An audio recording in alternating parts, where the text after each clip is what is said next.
de ARN de transferencia con su extremo 3' donde va a recibir el aminoácido con el anticodón. Repasamos lo que eran las unidades ribosomales. Dijimos que era importante repasar proteínas y sus estructuras y cómo están formadas.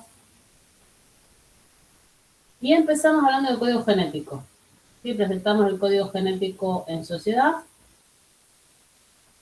Vimos cómo interpretar la tabla, que hay codón de iniciación, que hay codones de stop. Presentamos el concepto de marco de lectura y las características generales del código genético que tenemos que saber. Por otro lado, dijimos que a la hora de hablar de la síntesis de proteínas teníamos mínimamente estas 4 etapas. Una es la activación del aminoácido, la otra es la iniciación, elongación, terminación. Y de estas etapas hablamos de la activación del aminoácido, o sea, los pasos a seguir para obtener los aminoacil RNTs, es decir, los ARN de transferencia cargados con el aminoácido que corresponda según el código genético. Es todo esto que vimos hacia el final de la clase pasada. ¿Hay alguna consulta o alguna duda?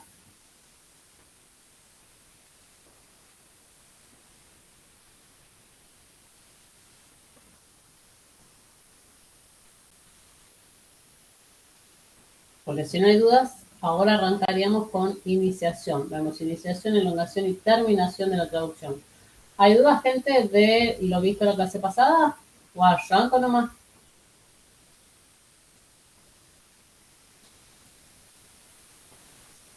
¿Qué sé yo? Arranco, no sé, cualquier cosa, díganme.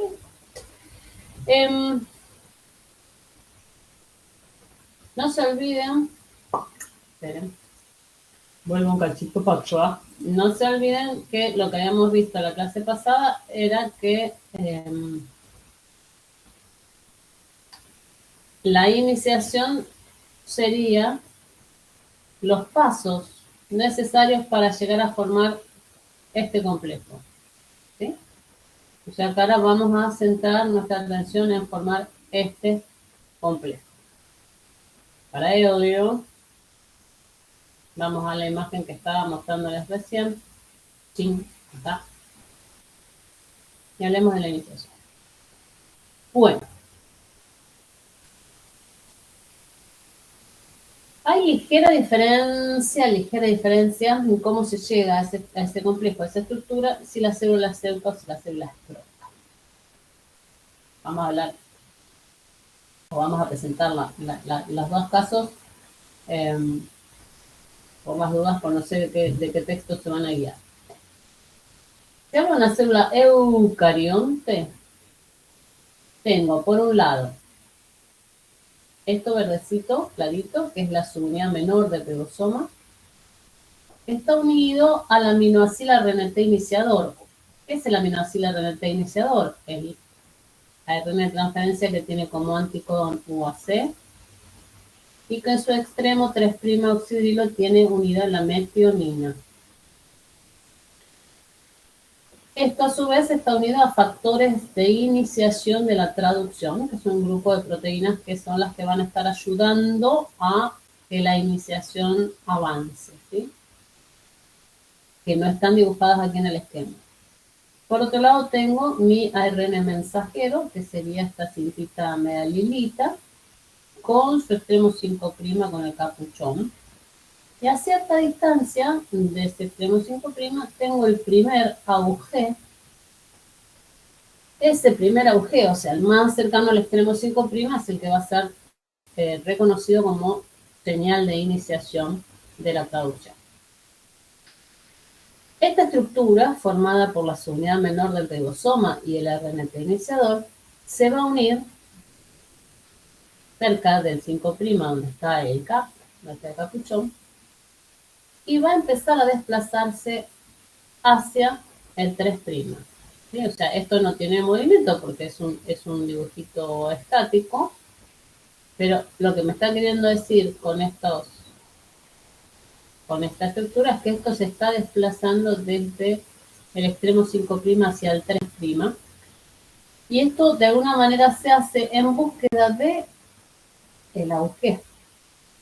A medida que este complejo se va desplazando, va tratando de buscar ese auge. Y cuando lo encuentra, se produce la unión por puentes de hidrógeno, uracilo adenina, adenina uracilo, citosina guanina, y se frena esta estructura donde está el agujero. Cuando se queda allí, da la señal para que se incorpore la subunidad mayor del ribosoma. Y o sea que me queda subunidad menor, el mensajero en el medio, subunidad mayor. En el ribosoma hay 3 zonas. Una es la E, otra es la P y otra es la A. E de exit, salida. P de peptidil o péptido. Y A de aminoácido o aminoacil. Cuando la subunidad mayor se une,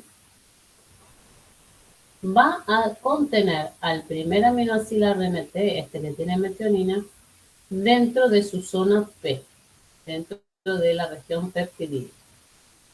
¿Sí?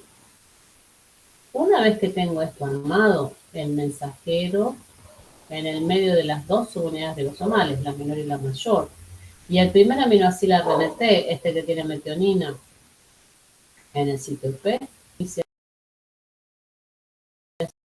y damos por terminada la etapa de iniciación.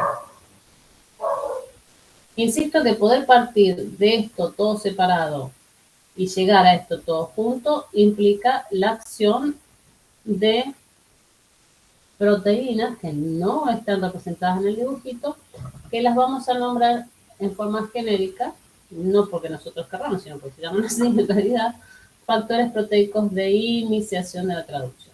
¿Sí? Para que todo esto sea posible, tengo proteínas que están trabajando acá en ello. Esto es en EUCA. ¿Qué pasa con el PROCA? Bueno, a ver, miren lo que es el complejo de iniciación de EUCA versus el de PROCA. Básicamente la idea es la misma. Hay una diferencia, por ejemplo, en cómo comienza. ¿Sí? Se une en la subunidad menor del ribosoma, se va a unir al mensajero porque hay reconocimiento de una secuencia del mensajero muy particular. Y luego ingresa el aminoácido RNT iniciador.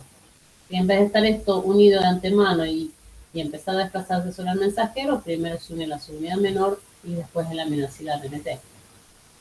La otra diferencia es, fíjense que acá dice metionina, pero tiene adelante una F, porque en realidad este primer aminoácido en procariontes está modificado, es una formilmetionina.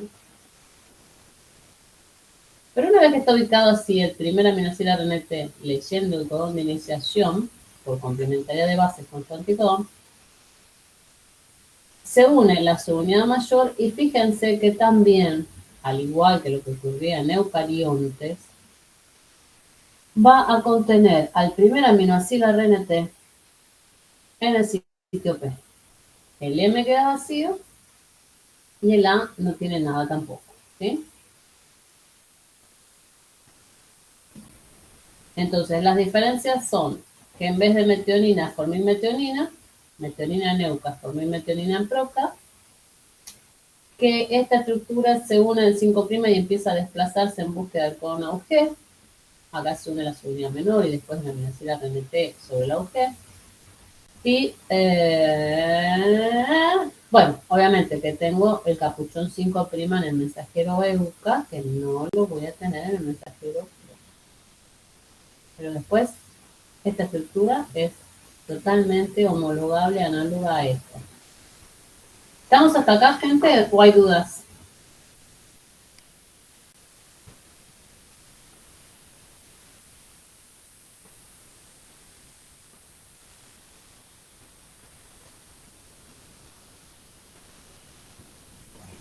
Creo que no. Bien, gracias Santiago por contestar.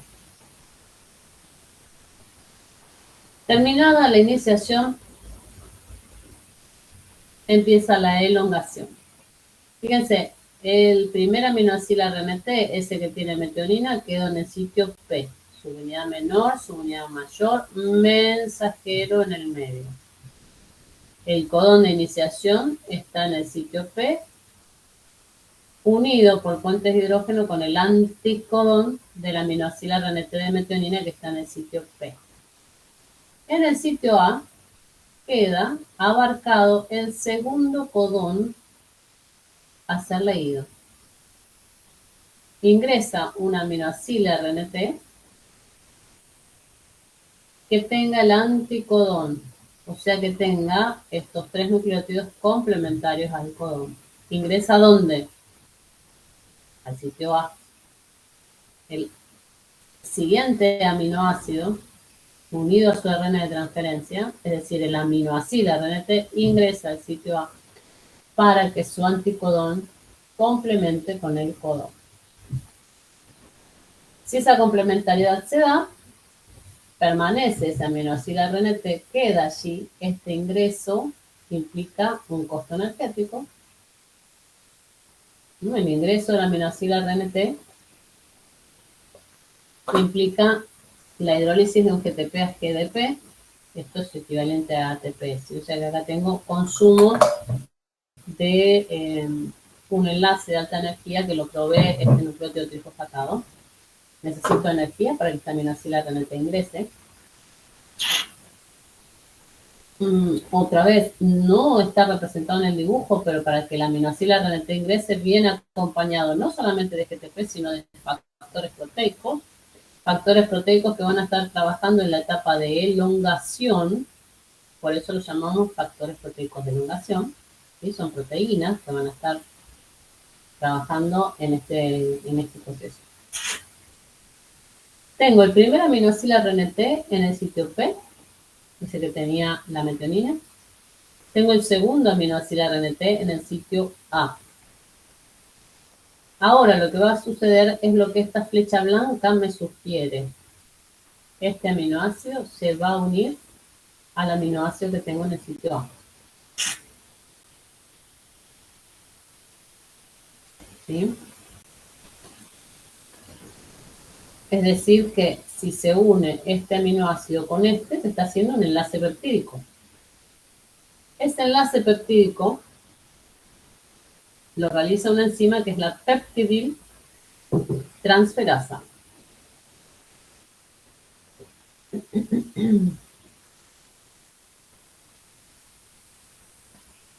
La peptidiltransferasa va a romper el enlace entre el aminoácido que tengo en el sitio P y su transfer y une este aminoácido al aminoácido que tengo en el sitio A. O sea que me quedan unidos los dos aminoácidos. El primer aminoácido unido al segundo y el segundo unido al ARN de transferencia que lo trajo hasta el sitio A. Estoy transfiriendo el aminoácido desde el ARN de transferencia que tengo en el sitio P al aminoácido que tengo en el sitio A. Estoy transfiriendo el aminoácido, insisto, que está unido a su transfer en el sitio P, lo estoy transfiriendo al aminoácido RNT que tengo en el sitio A. Y entonces quedan unidos. Este ARN de transferencia queda vacío. ¿Qué es lo que ocurre ahora? Translocación, movimiento, desplazamiento del ribosoma. Y si esto se mueve, fíjense que se van a correr los ARN de transferencia adentro. ¿Vamos bien con esto?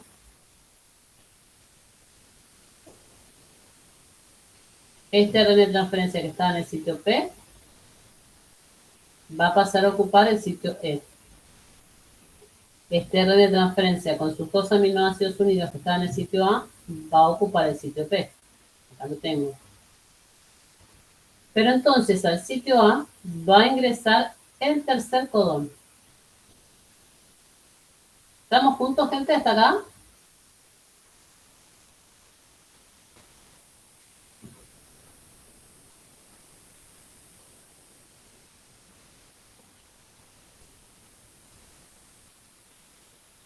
Jóvenes, ¿esto se entiende?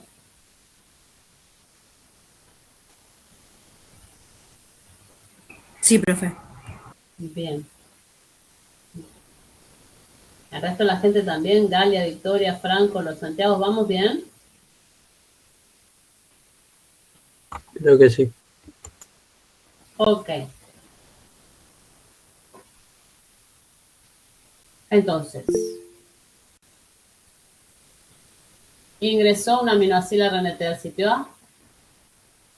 Esto implicó gasto energético. Se produce el enlace peptídico. Se trasloca el ribosoma sobre el mensajero un codón hacia el 3'.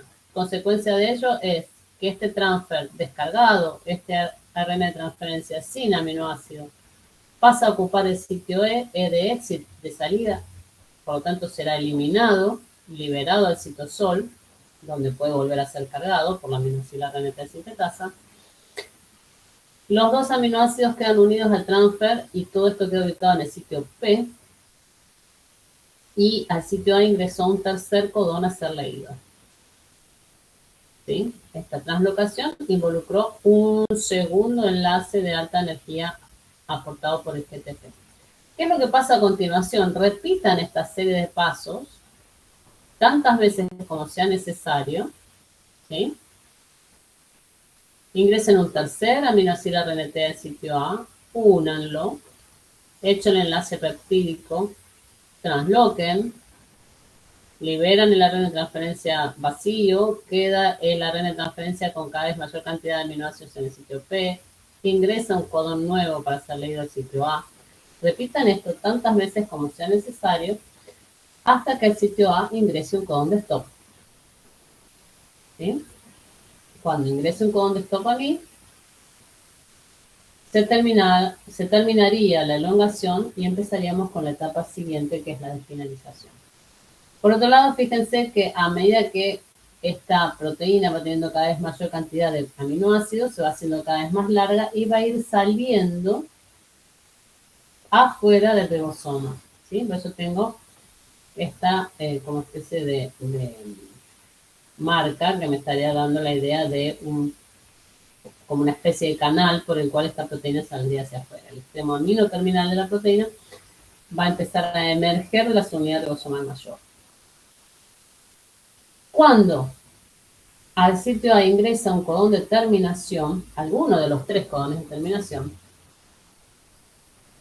no va a ingresar ningún aminoácido RNT, porque no se olviden que estos codones, el UGA, el UGG, estos codones de terminación no codifican aminoácidos.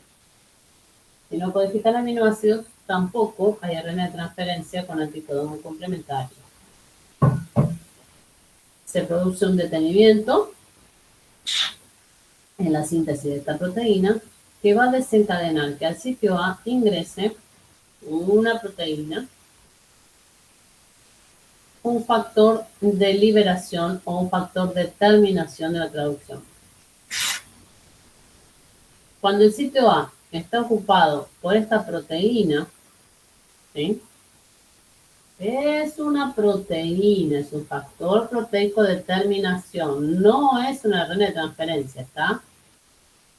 Cuando este sitio A esté ocupado por este factor de terminación, se hidroliza el enlace entre el último aminoácido y el transfer, que está en el sitio P, y se disocia todo el sistema, todo este complejo, ¿sí? Se corta la unión entre el último aminoácido y la red de transferencia, se libera la proteína, este será el extremo carboxilo terminal de la proteína, y hecho esto se separa su unidad menor de la subunidad mayor y queda liberado el mensajero. ¿Vamos bien con iniciación, elongación y terminación? ¿Estamos hasta acá, gente?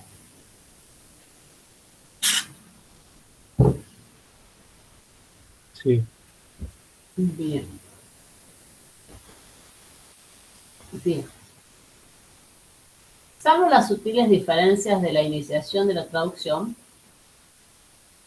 después básicamente el seguimiento, digamos, la secuencia de pasos, sea PROCA o sea EUCA, es exactamente la misma.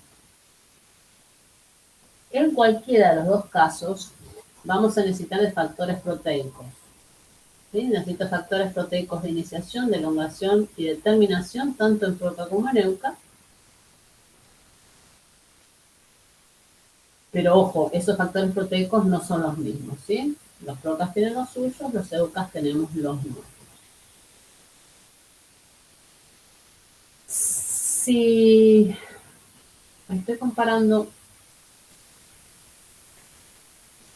y sigo comparando la traducción EUCA versus PROCA, no se olviden que el lugar de síntesis del ARN es distinto al de síntesis de proteína en EUCA, pero en PROCA es lo mismo. O sea que en realidad puede estar la polimerasa aún trabajando, puede estar todavía sintetizando ese ARN mensajero, y en cuanto cuela al extremo 5' del mismo, ya puedo empezar a leerlo y traducirlo.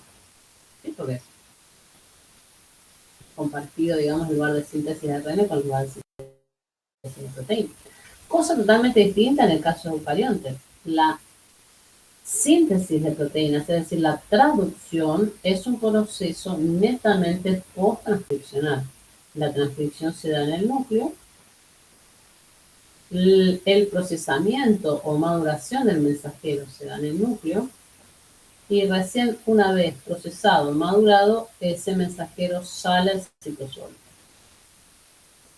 Cuando esté en el citosol es cuando va a realizarse la lectura y traducción de ese mensajero.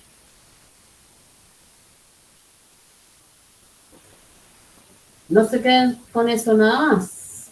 Acuérdense que el mensajero eucarionte es monocistrónico. O sea que tiene la información para una única proteína. Quiere decir que todas las veces que lea y traduzca ese mensajero, voy a estar fabricando siempre distintas moléculas de la misma proteína. ¿Sí? Cosa que me cambia cuando estoy hablando de una célula eucarionte. Ay, perdón, de una célula procarionte, porque acordaos que la célula procarionte tiene mensajeros policistrónicos. O sea que de un mensajero puedo estar fabricando distintas proteínas. Cada vez que lea o traduzca ese mensajero, voy a estar sintetizando varias moléculas de distintas proteínas.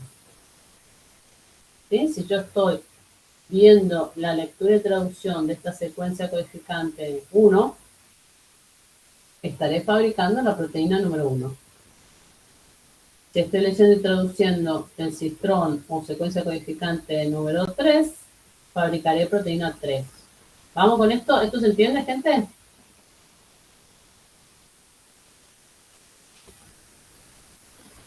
¿Podría repetirlo, no? Dale. Lo que yo digo es, no nos olvidemos que el ARN mensajero EUCA es monocitrónico. O sea que todas las veces que lo leas y lo traduzcas, vas a estar formando la misma proteína. Lo leíste y lo traducís con un ribosoma, tengo una proteína. Lo lees y lo traducís nuevamente, pero con otro ribosoma tengo otra molécula, pero de la misma proteína, porque leí 2 veces la misma información. Cosa que es distinto en un mensajero PROCA, porque un mensajero PROCA tiene más de una secuencia codificante. Entonces, según la secuencia codificante que estés leyendo o traduciendo, es la proteína que se va a sintetizar. ¿Sí? ¿Se acuerdan de ¿dónde está el esquema que habíamos recién? Ah, que lo habíamos visto en la ejercitación. Espérate un cacho.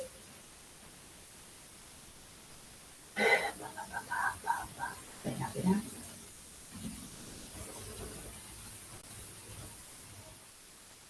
¿Se acuerdan de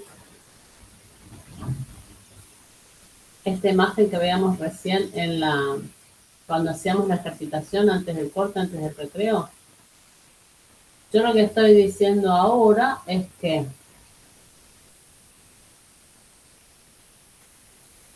si leo esta porción, tengo la proteína 1. Pero si leo esta porción, tengo la proteína 2. Mientras que si estoy pensando en un EUCA, que es monocitrónico, siempre voy a estar sintetizando la misma proteína. O sea, todas las veces que leas o traduzcas este mensajero por ser monocitrónico, vas a estar formando o fabricando moléculas de la misma proteína, varias moléculas de la misma proteína. Mientras que si lees y traducís varias veces un ARN mensajero PROCA, vas a estar sintetizando varias moléculas de distintas proteínas. ¿Se entiende lo que digo, Santiago? Sí, profe, gracias. Ni nada. ¿El resto de la gente está con nosotros? ¿Se entiende lo que las consecuencias que trae el temita de monocitrónico a policitrónico? Sí, profe. Ok.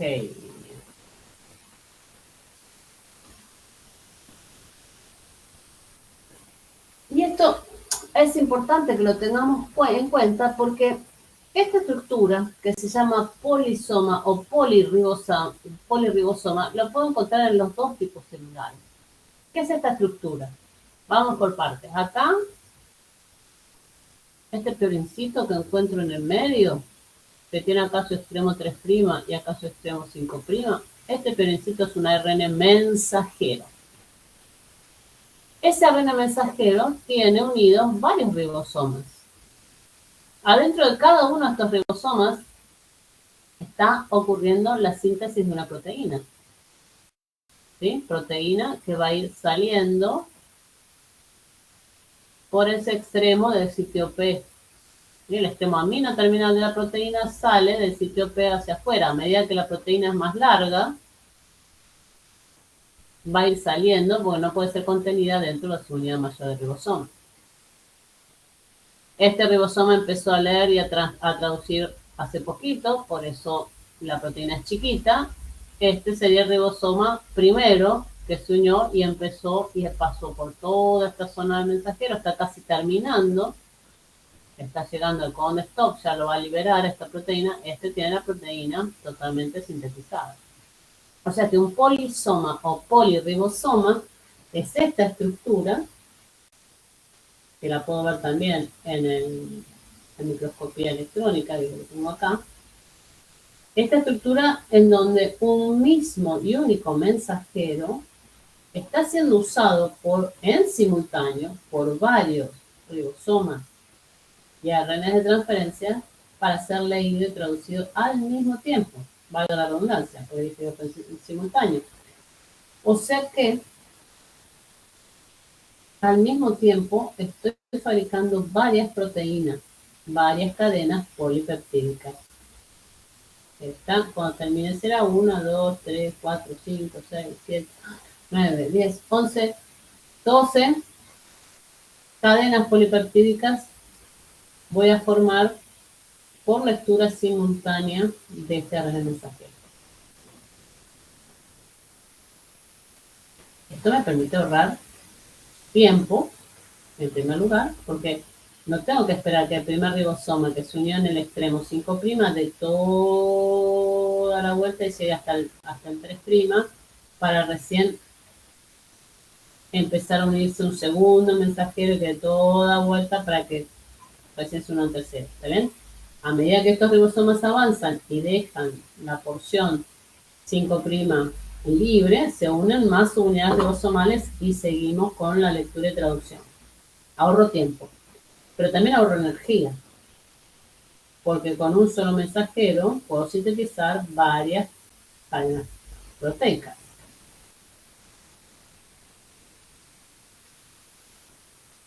¿Estamos juntos hasta acá? ¿Se entiende lo que voy diciendo?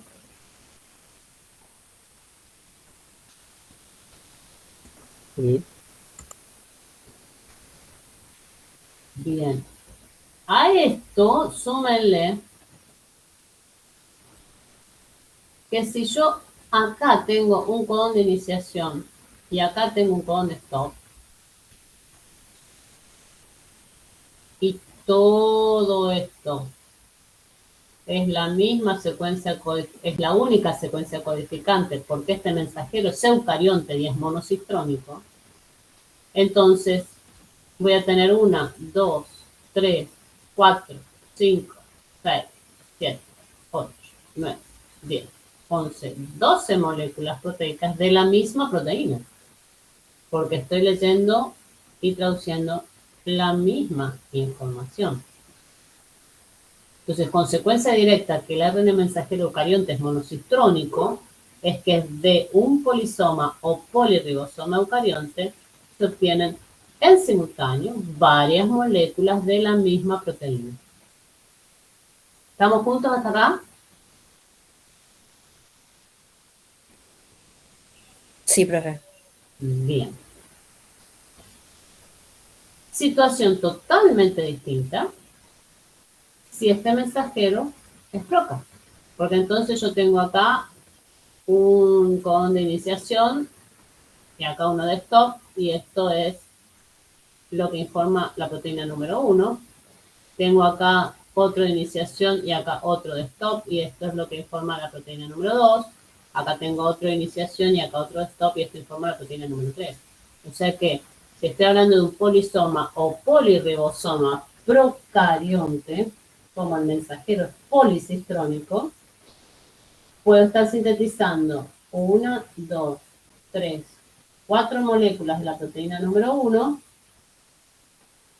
a la vez que 1, 2, 3, 4 moléculas de la proteína número 2, y con el mismo mensajero 1, 2, 3, 4 de la número 3. Bien, o sea, estaría leyendo en simultáneo este mensajero policistrónico y fabricando varias moléculas de distintas proteínas. ¿Estoy clara en esto, gente? ¿Se entendió? Sí, profe. Bien. Bien, bien.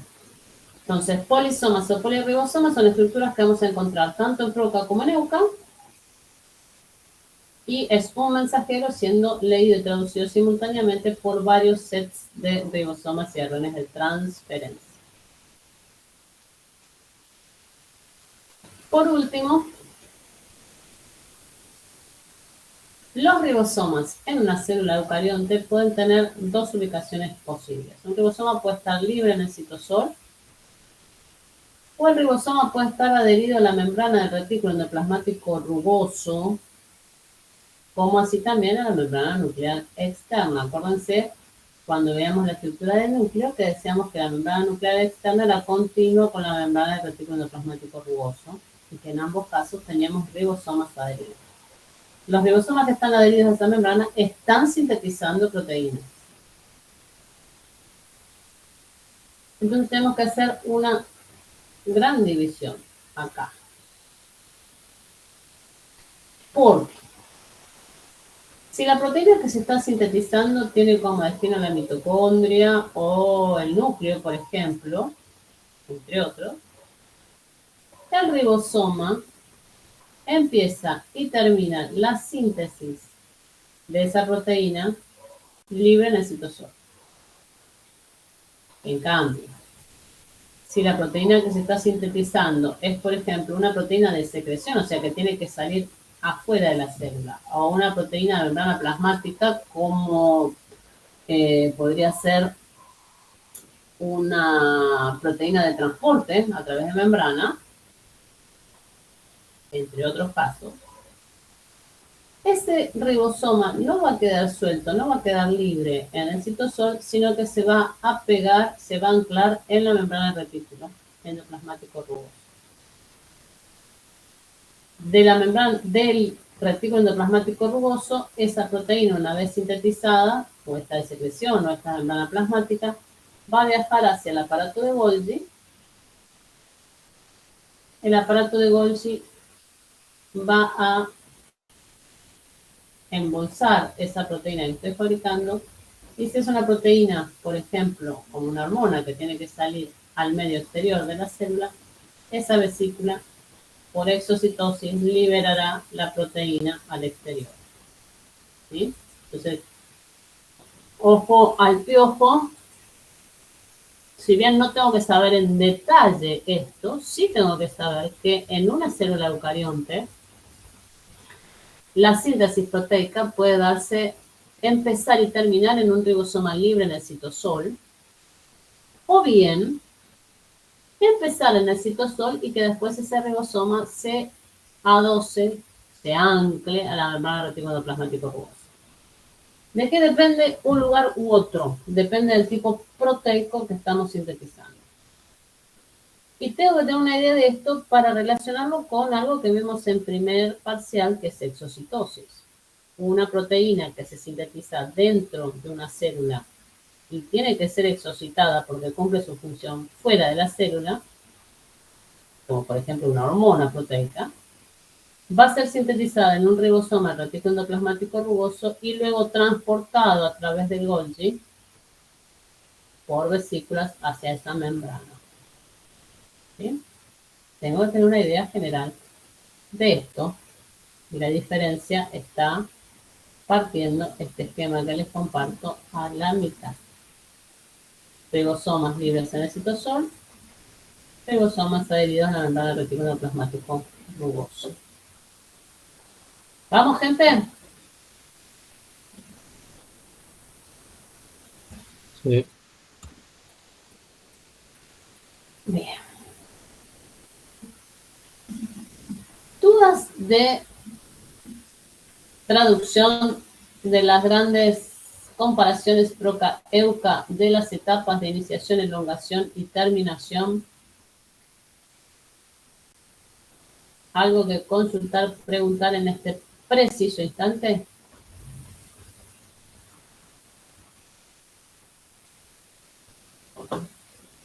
Chan. No, profe, por ahora no. Por ahora no. Ok, porque lo que tendríamos que empezar a hablar ahora es de otro tema. Que no se asusten, tampoco es que les voy a tener mucho tiempo hablando de un tema nuevo. Pero ahí está escrito mutaciones. ¿Qué es una mutación, gente?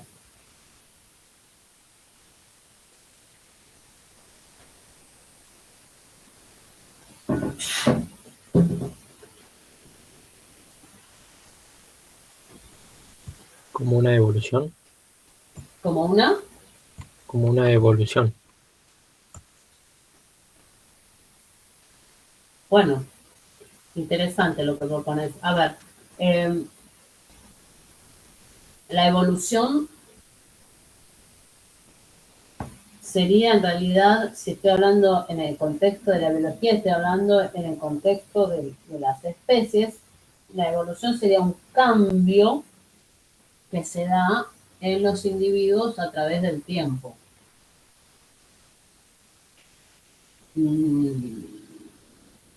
¿Cómo relaciono esos cambios a través del tiempo con mutación? Porque, digamos, mutación no se definiría como lo definiste vos. Lo que sí es cierto es que para que haya evolución tiene que haber mutación.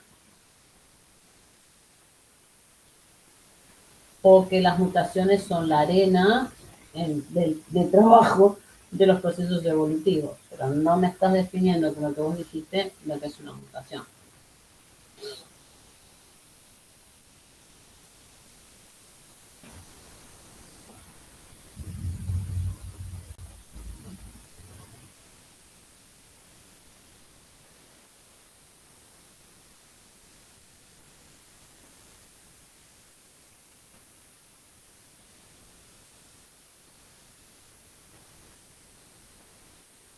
Porque supuestamente tenemos que proteger nuestra piel de los rayos ultravioleta.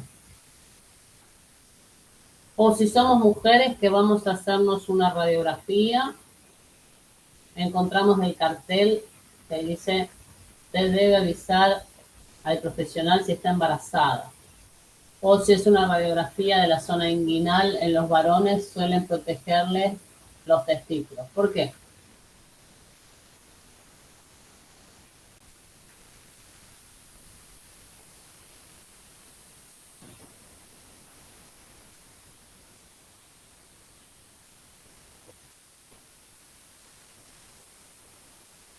Jóvenes, ¿nunca oyeron hablar de mutaciones?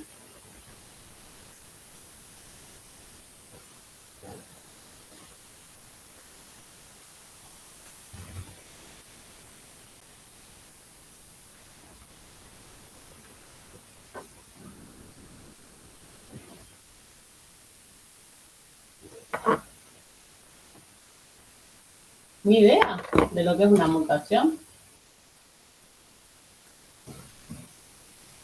¿O están esperando que mamá gallina lo diga? Vagos y vagas. ¿Sí?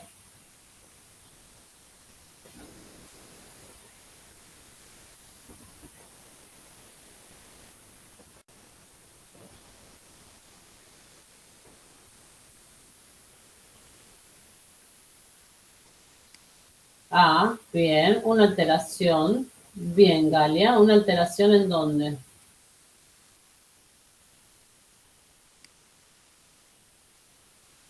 Es como un cambio en tu sistema, dice Franco, ¿cierto? Hay un cambio, hay una alteración, hay una modificación.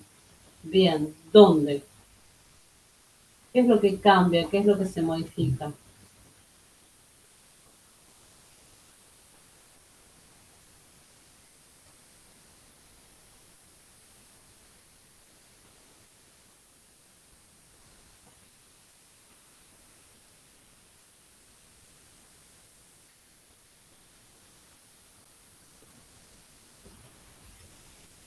En el ADN, dice Franco, bien, hay una alteración, una modificación en el ADN. Puede alterarse o modificarse también en un ARN. Alterar o modificar un ADN o un ARN implica alterar o modificar la secuencia de nucleótidos. Una mutación es una alteración, una modificación, un cambio en la secuencia de nucleótidos. Si estamos hablando de una mutación génica, la secuencia de nucleótidos que cambia, que se modifica o que se altera, es una secuencia de desoxirribonucleótidos. ¿Sí? Pues estoy pensando en una célula, ¿no? No estoy dejando afuera a los virus de ARN. Estoy pensando en mutaciones de células. Lo que voy a tener son cambios, alteraciones en la secuencia de nucleótidos. Entonces ahí, Santiago, completando la idea que vos habías dado al principio, si hay una mutación, si hay una alteración de una estructura, y esa estructura o esa proteína mutada, alterada, le genera al individuo un cambio adaptativo positivo, esa mutación va a ser seleccionada favorablemente y va a perdurar en el individuo y en la descendencia de ese individuo, y ahí estamos hablando de evolución. Si por el contrario esa alteración, esa mutación genera algo desventajoso para el individuo, lo más probable es que ese individuo no deje descendencia. Entonces ahí se está seleccionando negativamente y esa mutación, esa alteración no va a permanecer. O hace que esa especie se extinga. ¿Se entiende? O sea, la mutación sería una posible causa para que exista una selección y por lo tanto evolución. ¿Está bien? Pero mutación no es un sinónimo de evolución. ¿Se entiende lo que estoy diciendo, Santiago? Sí, profe. Bien. Cuando estamos hablando de alteraciones o modificaciones en la secuencia de nucleótidos, tenemos tres grandes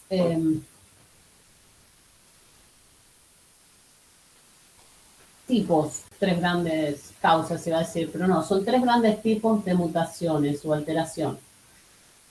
Puede ser que se haya cambiado un nucleótido por otro, eso es una sustitución, o sea, puedo tener una mutación donde en la secuencia de nucleótidos, supónganse, donde tenía que decir adenina, dice guanina.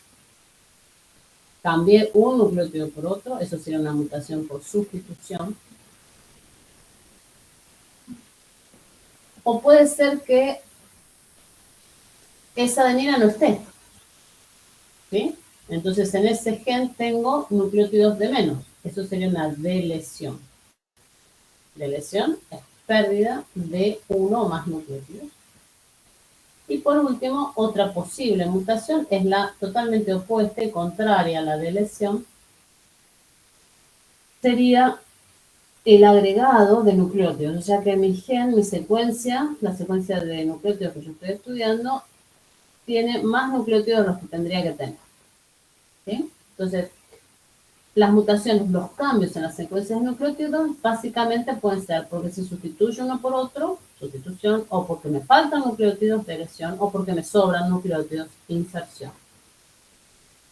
¿Sí? Lo que tenemos que hacer es jugar un poquito con los tres y ver qué pasaría con comparar. Tengo un gen normal y un gen que tiene una mutación por sustitución o que tiene una mutación por delesión o que tiene una mutación por inserción. Y empezar a jugar. ¿Qué pasaría con el ARN mensajero, con la proteína codificada por ese gen?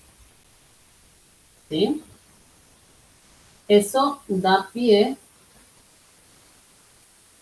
a un análisis particular de cada caso. A veces hay una respuesta muy amplia como consecuencia, ¿sí?, de lo que ocurre al sustituir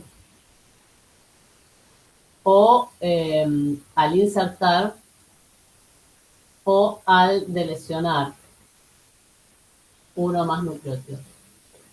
Esto lean para la clase que viene y lo vamos a trabajar juntos. O sea, vamos a arrancar la clase que viene desde acá. Bueno, cuando hay una sustitución, ¿qué consecuencias puede haber? Cuando hay una delesión, ¿qué consecuencias? Y cuando hay una inserción, ¿qué consecuencias va a haber en la secuencia de nucleótidos? ¿Sí? No vamos a estar hablando de enfermedades. Y terminaremos la clase que viene con esta unidad hablando de regulación de la expresión génica. Principal o exclusivamente, mejor dicho, regulación de la expresión génica en procariontes. Vamos a hablar de operones y en particular de la operonlactosa. Todo esto va a ser tema de la clase del jueves, ¿sí? Ahora creo que estamos lo suficientemente agotados con toda la información como para no avanzar más allá. Entonces, ojo, porque hoy damos por terminada la primera unidad del segundo parcial, que abarca temas grosos como transcripción, replicación, cromatina y núcleo. El jueves vamos a terminar con la segunda unidad del segundo parcial, que es código genético, traducción y regulación de la expresión génica, junto con mutaciones, para el lunes empezar a hacer una ejercitación de esta unidad y empezar con la tercera unidad, que es mitosis y meiosis.